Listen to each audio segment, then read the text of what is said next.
That's the name on the street for the Oswald Maximum Security Penitentiary. Oz is retro. Oz is retribution. You want to punish a man? Separate him from his family. Separate him from himself. Cage him up with his own kind. Oh.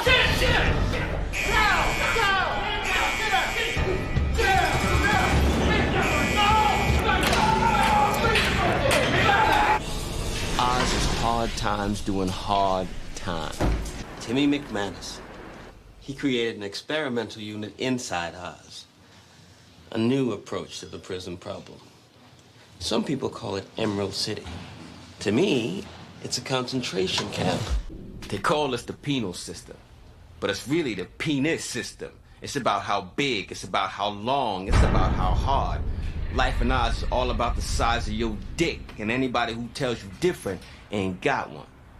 There is always in Oz an undercurrent of fear, of violence, of hate, waiting to explode. Oz is where I live. Oz is where I will die, where most of us will die. What we were don't matter. What we are don't matter. What we become don't matter. You spoil, cracker, mick, spit, kike, gook, nigga. Words. Words are weapons. I'd rather have a MAC-10 any time, though. Some inmates say that violence is the worst thing we gotta face. For me, the worst thing is the great yawn. How do you feel day after dull-ass day? I mean, we have these routines that's supposed to give our lives order and meaning. But I'm here to testify, I'm less afraid of getting shanked in my back than the routine. Because the routine, man, the routine will kill you. People kill to stay alive. That's as true in prison as out. But I'm wondering why in here we fight so hard to stay alive. A man gets sentenced to 100 years. He really thinks if he exercises, gets all buff, stays diesel, he's gonna walk out? A judge says life imprisonment without the possibility of parole.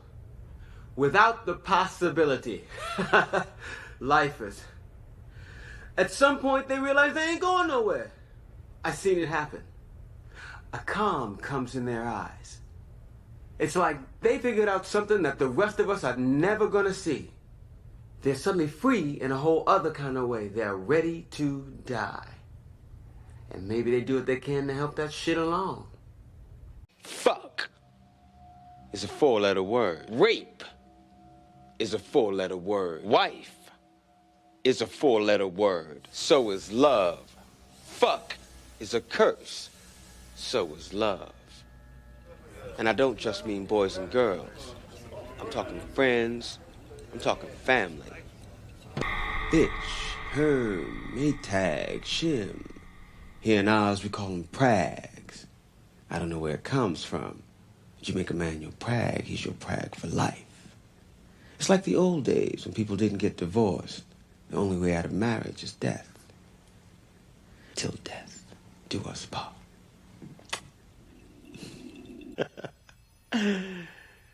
You can take a lot of things away from a man. Cigarettes, the gym. You can take his freedom, his legs, but not his feelings. Not his feelings. That's it, there. Let me get this off. Pull, yes. A man loves a woman. Don't matter what kind of man he is. If he loves her, he wants her. He wants her body. He wants her to want his. So you say to him, you can never make love again. You will never touch her in that way again. This is the last time. The last time. Forever. If that's not cruel and unusual punishment, I don't know what is. If I should call you up, invest a dime, and you say you belong to me, to ease my mind. Do you, Jefferson, Imagine how the take world Mavis would be Woodson to be your so mom? very fine, so happy together. Mavis Woodson. So happy together. To Better or for worse? Shit. Don't get much worse than this. God made sunsets full of color. And God made racehorses that run in a flash. God made the orange, the apple, and strawberries. But God's greatest creation is pussy. I don't mean to be crude or nothing, but you can have all the sunsets, horses, and fruit there is. Just give me all the pussy in the world. Fuck, I don't need all the pussy. Just one a day. Every day. Oh. Sex is a mindfuck. A wad of jizz hits an egg, and bing, bam, you are connected to all these people. These strangers who maybe got the same eyes as you, or the same sort of nose. Or maybe they passed you some cell that makes you drink or do drugs, even if you don't wanna. Even if it's killing you. These gene things are like the shackles they put on us here. The chains to keep us from moving freely. You gotta be Houdini to get out of them. You gotta be fucking Houdini. Sex and death. They're different, but the same. To reach that final moment, that climax, you gotta give up control of your body, of your soul. And love? Well, if sex is sweet and death is bitter, love is both. Love will always and forever break your heart. In the beginning, God was nothing. So he started making stuff. He made the dirt, he made the sky, he made the water, he made things that swim, things that slither, things with legs. I mean, God turned himself into a big shot. Then a couple of days or a couple of million years, he breathed life into man. And he's been sucking the life out of us ever since. Being in a gang is a lot like being in a religion. You got rules to follow, a leader to obey. And at the heart, it's about love. Love thy fellow man becomes love thy brother gangster. But what if you stop believing the religion you've been preaching? You come to see that the hole is still in your soul. That the God/love you thought you had is nothing but a hologram. They say confession is good for the soul. You go into a confessional and you can tell a priest anything. Anything. And he can't repeat it. You go into an interview room with your local PD and say what you done, well, the cops are telling the DA and the papers and everybody else. So you do some deed and you want to clean your conscience and still get away with it? Well, tell your mama or tell a priest. When you pray, do you go into a zone? Does the rest of the world drop away? I never been there. God in coma. I can say an Our Father and think about lunch at the same time. Some people say that if you don't accept Jesus Christ as the Son of God, as your personal Savior, you won't go to heaven. But is there a guarantee that if you do believe in Jesus, you will be saved? Or will God, the great practical joker, leave you hanging? In Oz, sometimes the things you can't touch are more real than the things you can. For instance, fear, hatred, loneliness are more real to me than a shank. And a soul, every day, can grow into something you can almost hold. How fucked up is that? In a shithole like this, to first and finally see the face of God. Some say finding God is a glorious thing. They're wrong. It's dangerous. You spend your whole life in a world of men. But when you finally see his power, his greatness, other men fall out of view because you're so focused on him.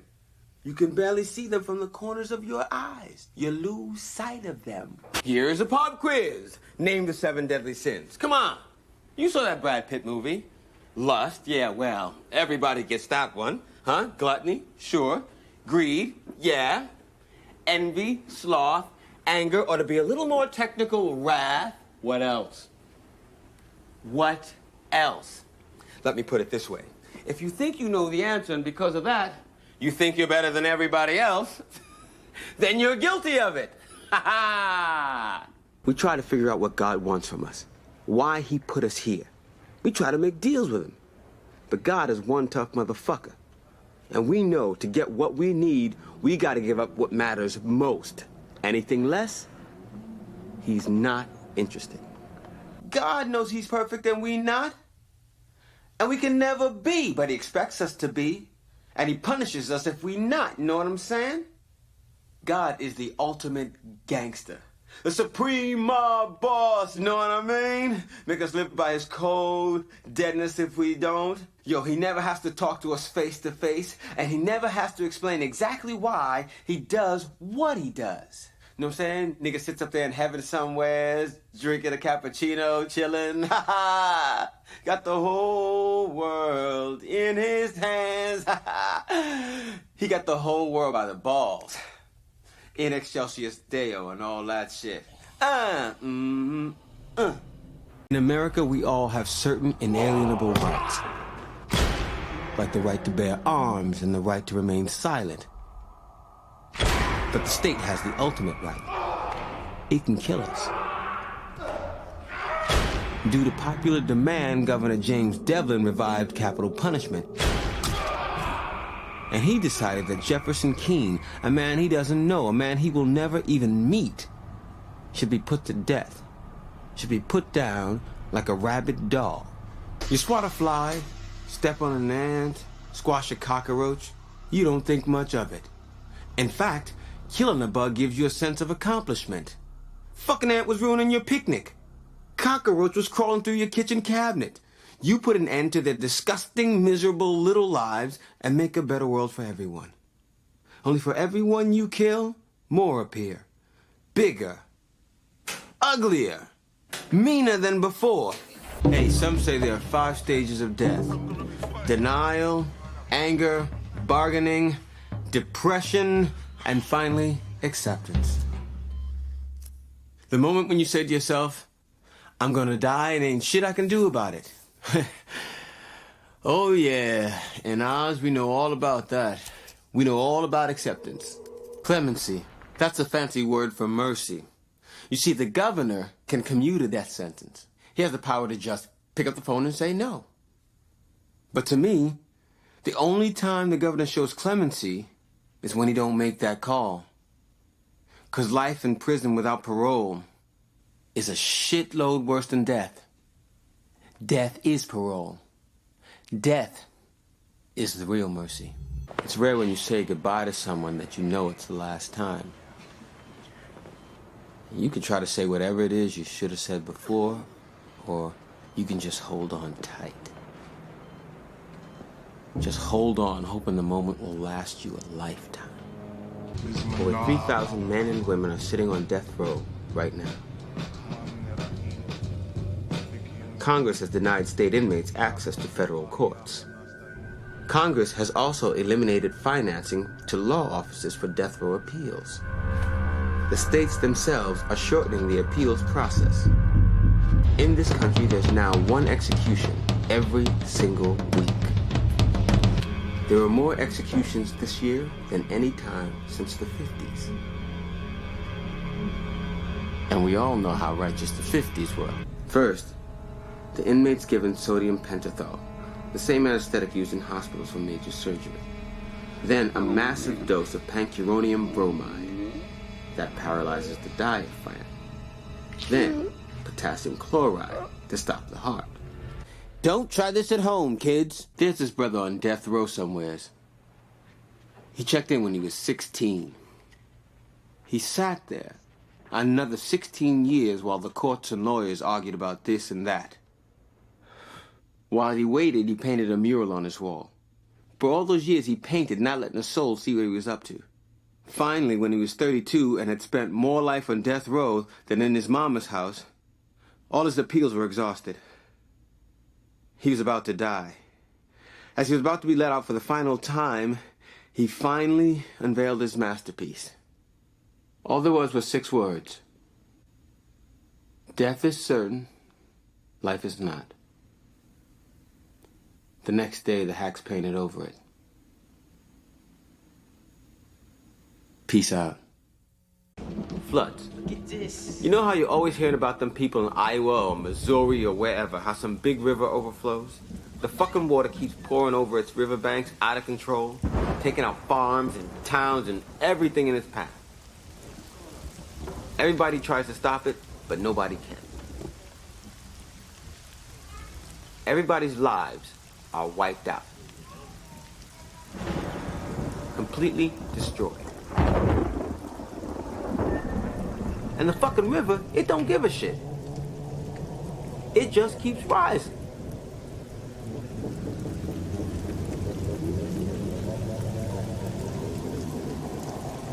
Year after year after fucked up year. My question is, are them heads in the Midwest whacked out or what? This one joker I seen on TV, his home had been washed away 4 times. 4 fucking times. Why don't he just leave? Why don't he jump in that pickup and drive to higher ground? Or is he like us at Oz? There ain't no higher ground. Tits! That's what we call drugs. 60% of the violence in prison is due to tits. Either people not paying their debts or people trying to control the traffic. The traffic. Here in Oz, the last few days, the traffic has been bumper to bumper. Secrets. We all got secrets. Mostly our secrets are tied to our addictions, our obsessions. You like that bourbon too much? You get off eating chicks with dicks. You gotta do it in the hiding. You say you somebody, but you really somebody else. Only things that matter to us most do we keep as secrets. And sometimes, those secrets will kill you. I don't have to tell you, drugs ain't the only things to get addicted to. Some people mainline their work. Some people snort ESPN. Some people needle pop gambling. There are those that shoot up junk foods, fine wines, cohibas, baby. Some people get hooked on love. And like any fiend on the street, you always need another bump. Just one more bump, man. Just one more bump. Not all drugs are recreational. Some are benign. Or supposedly benign. You take a drug, right? The chemicals, they rush through your body, rush through your brains, and the sensations are, you want the sensations again and again and again, but let me tell you, you can also get addicted to grief, to guilt, to hate, because when you feel dead inside, even bad sensations make you feel like you're alive! I ain't saying drugs are good, but when your past is past and your present sucks, your future holds nothing but broken promises and dead dreams. The drugs, they kill the pain. Listen up, America. You ain't never gonna get rid of drugs until you cure pain. 6% of the total prison population is 55 and older. That's double 10 years ago. We say 55's old because criminal life adds about 10 years worth of wrinkles. Still, in Oz, you get decent food, exercise, regular checkups. And if you don't get whacked, you live longer than you would in your own hood.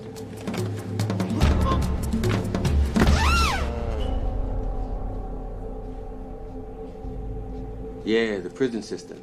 It can keep you alive, but it can't take care of you. The human body. It's amazing. Made up of all these cells and neutrons and veins and shit like that. So many little pieces, so many things that could break down. And add on to that the wear and tear that we give our bodies, what with the drugs and drinking and chicken fried steak. Man, that any of us are still standing, still breathing. It's a miracle. Do we care for people when they're sick because we actually care about them? Hey, what, guys? Hey. Or do we care for them because when our time comes, we want someone to care for us? Or does it matter? At least you got your health.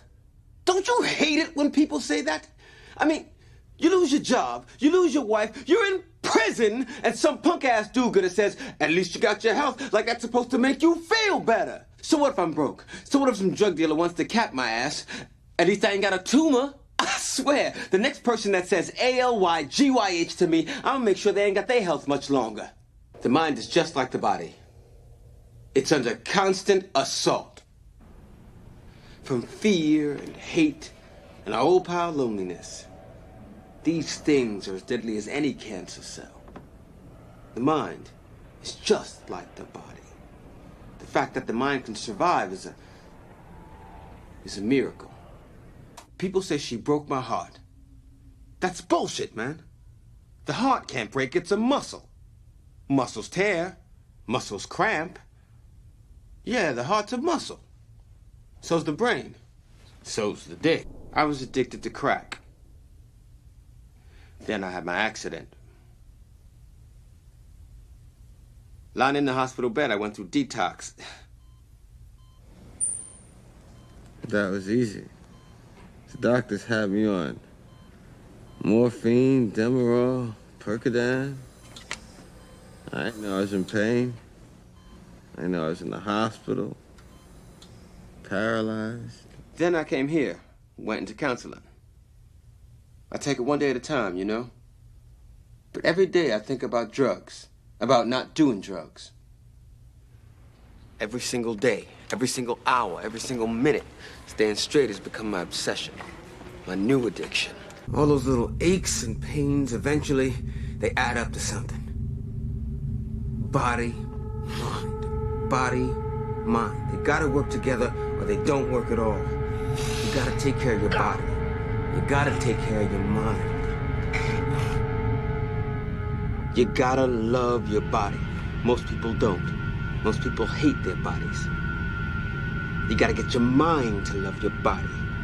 Even if you're fat around the middle, or even if things don't work like they're supposed to, you gotta love your body. Because it's all you got to hold on to. It's all you got. I'll make a deal with you.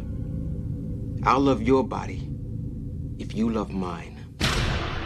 The best laid schemes of mice and men most often go astray. That was written by Mr. Robert Burns way the fuck back in 1785, and it still is news. In Oz, we got all sorts of schemes to change our lousy, lonely lives.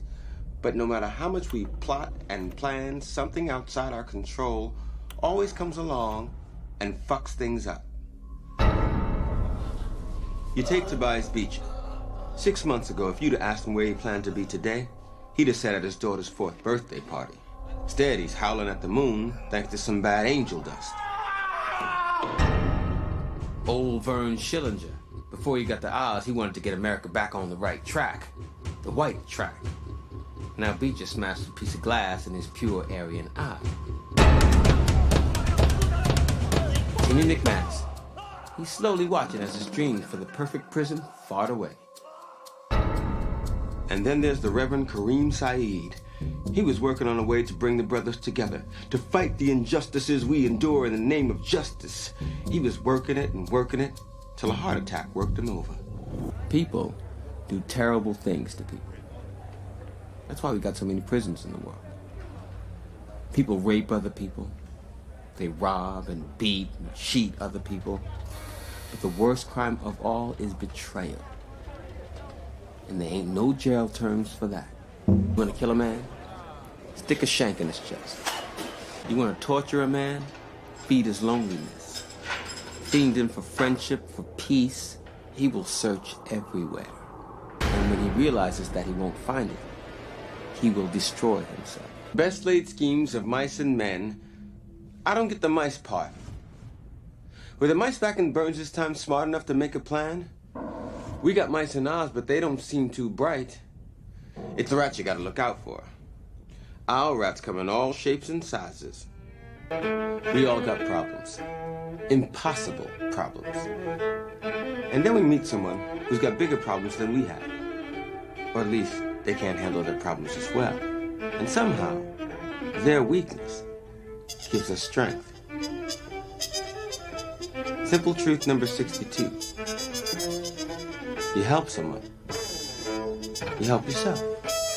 So, I did what Sister Peter Marie said. I got myself another hero. And who'd have guessed? It's me. Yeah. I'm proud because my plan worked. I did my best. But unfortunately for Dobbins, my best, it ain't good enough.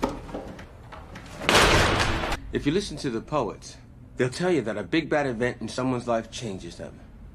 If you lose the woman you love or your legs, you suddenly find a kind of beauty inside yourself. That's what they say, the poets. Truth is, you don't. After a big bad event, you only become more of the person you already were.